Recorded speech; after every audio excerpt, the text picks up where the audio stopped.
Diyor ki Şahibistan.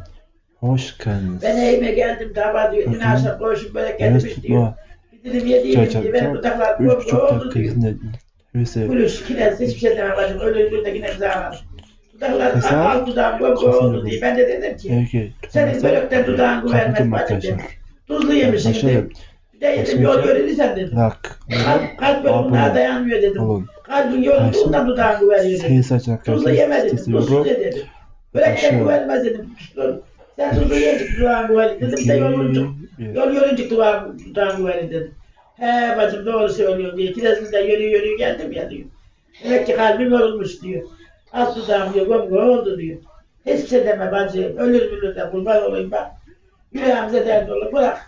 Tek canısı olsun, ölmesin de. O kovucu zaten, kendini beğeniyor, kovucu. Bırak bunu da öyle görelim hadi. Biliyorum.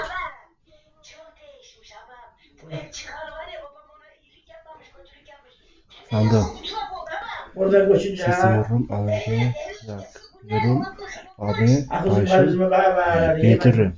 Ahmet'in yanında durar Arkadaşlar seviyorum. Ahmet'in huylarını almış diye. Vada. Hangi şarkı isterseniz onu Yeter. Ben yetmiyorum zaten. Bir şey diyeceğim sana. Garip diyecek ona. Garip konuşacağım ona. Baba. Sen